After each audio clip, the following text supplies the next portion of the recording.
All right, this is the key to the worksheet for linear equations, section 9.3, part A. All right, so in the direction says solve each linear equation and then show all work as presented in class. And then work must be legible. All right, so the first thing you notice in number one, and remember these are all linear equations, so knowing the equation, the type of equation, helps you to solve the equation. So there's no way you can look at this and determine what the solution is. So we're going to go through a mathematical process to determine what the solution is.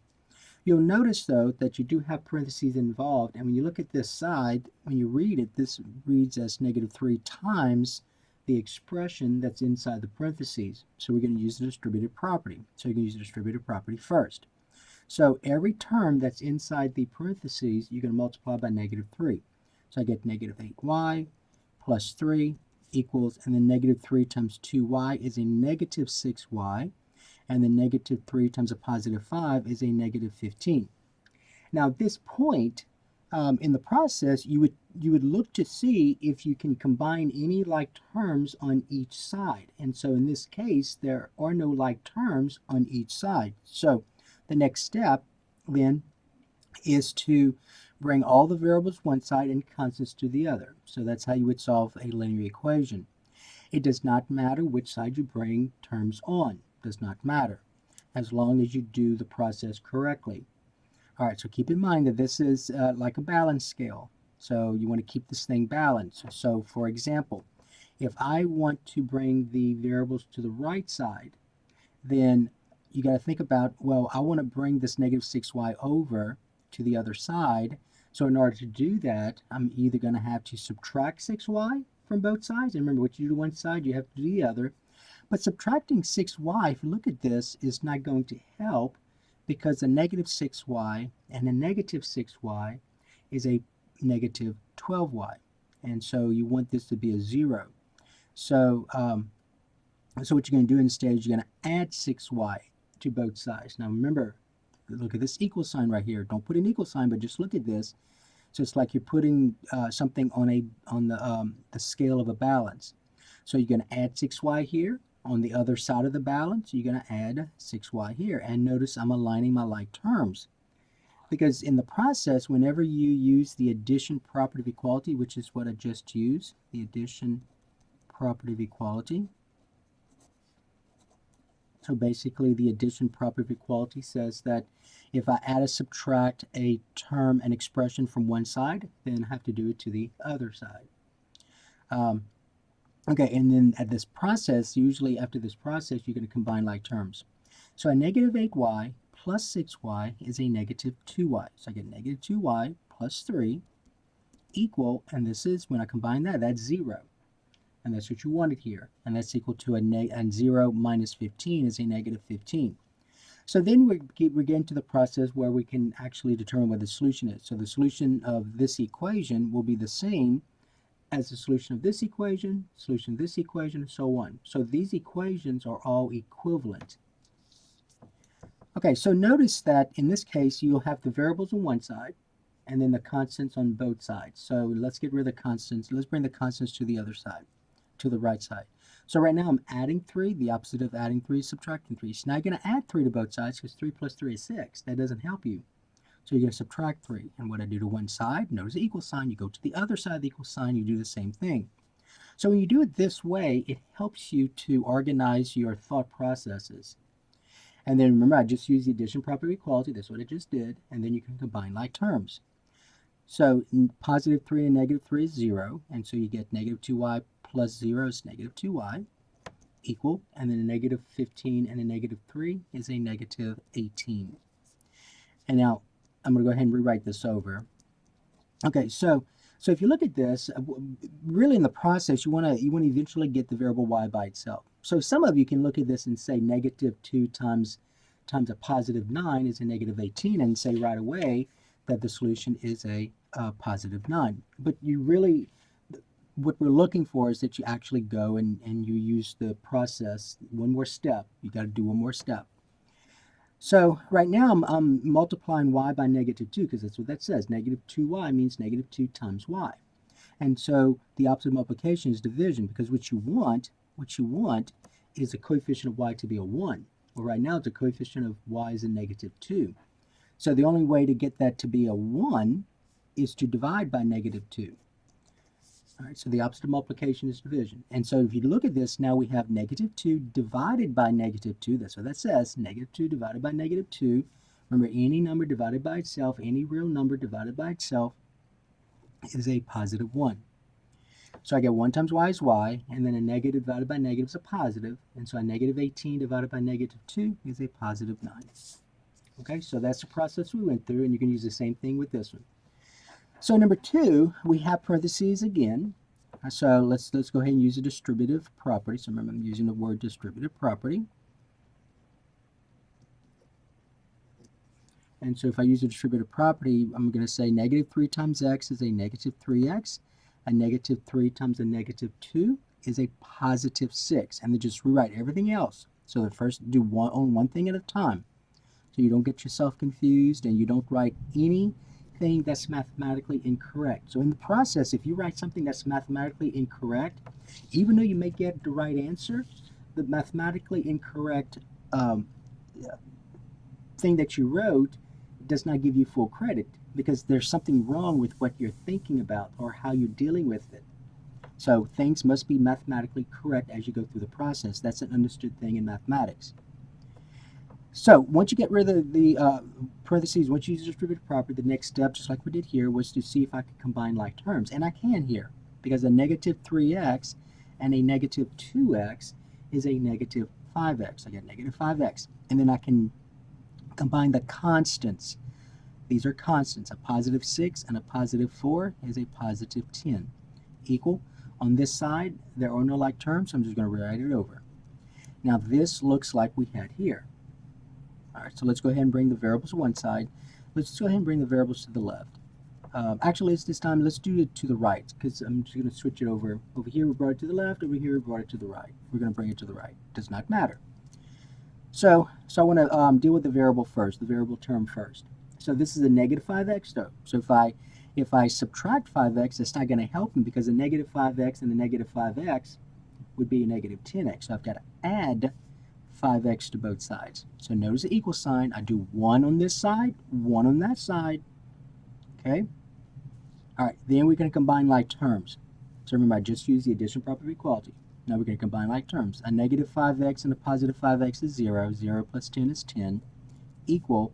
And then I get 3. A -2x plus 5x is a +3x. All right, so that's where I'm at.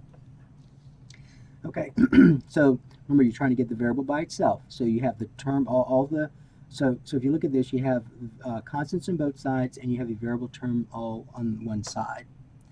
So now let's bring the constant 3 to the other side. Now think about it. Do I need to add 3 or subtract 3? Well, I need to subtract 3. But what I do to one side, I have to do to the other.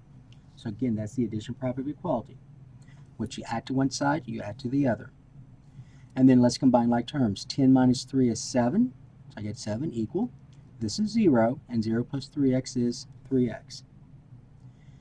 All right, and then just like we did here, remember, you want to get the variable x by itself. So we want to find out, what does x equal.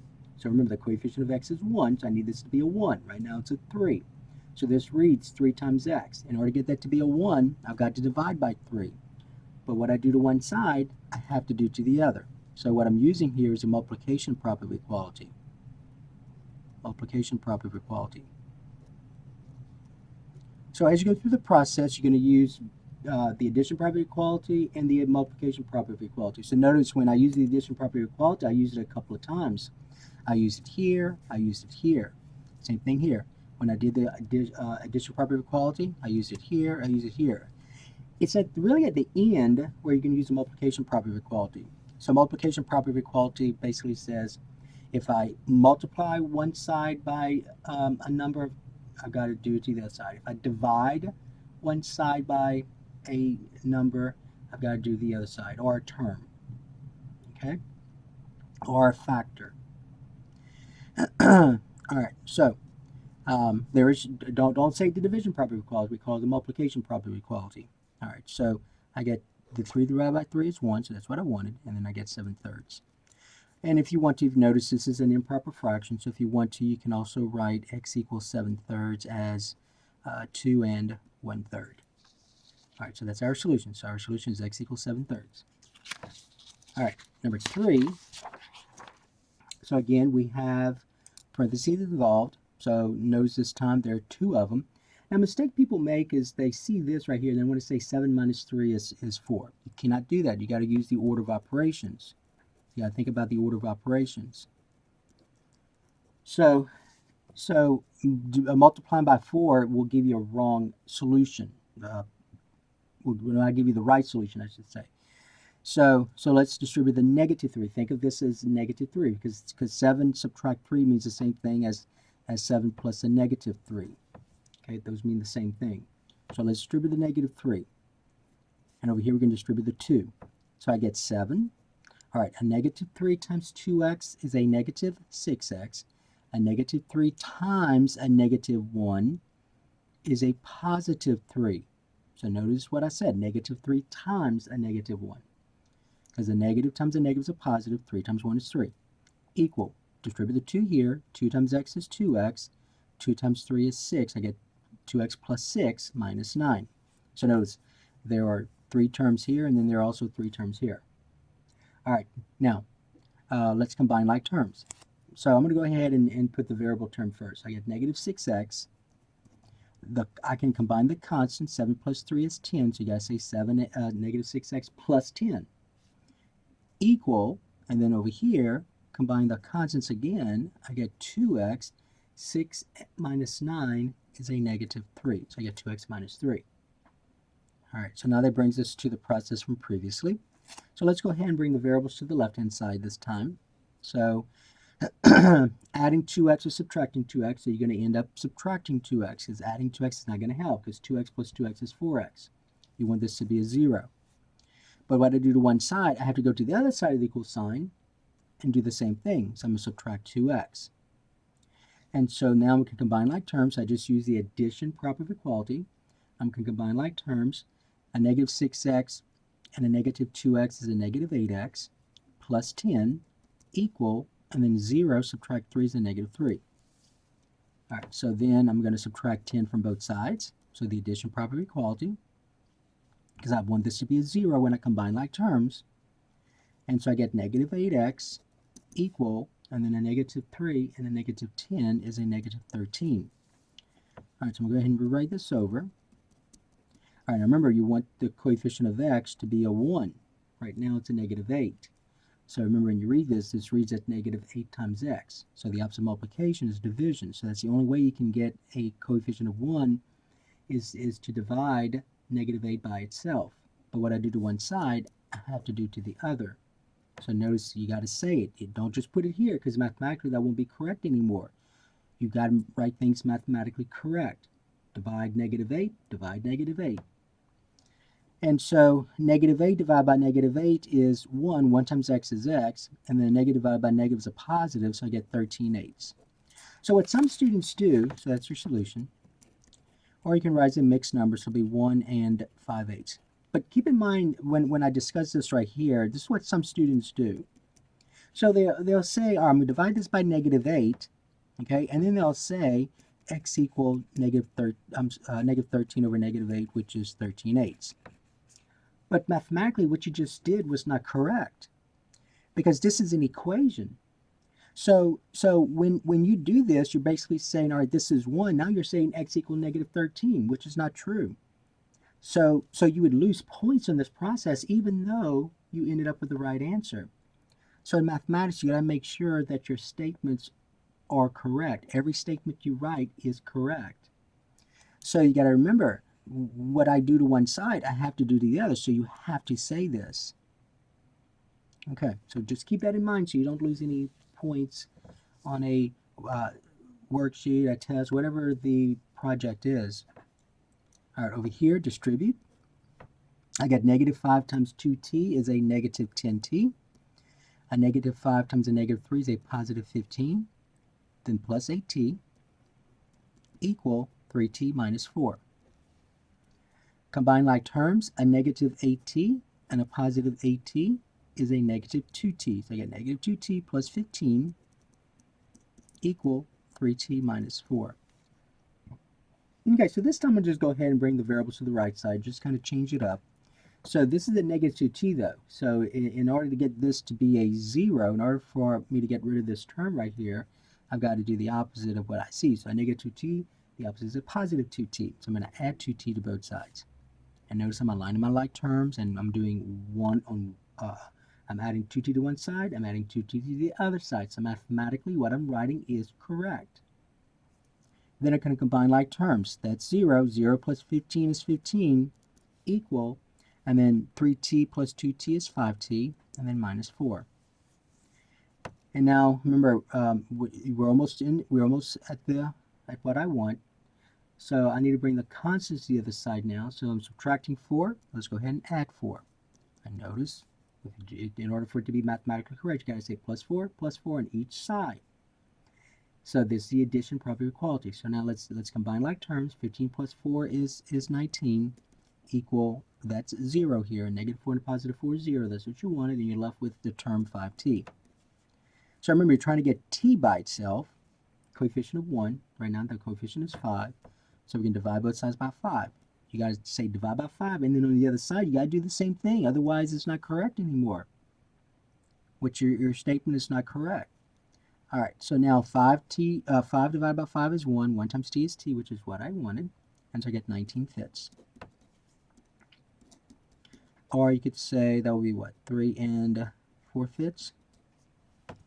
Okay. All right, so that's the key to this worksheet.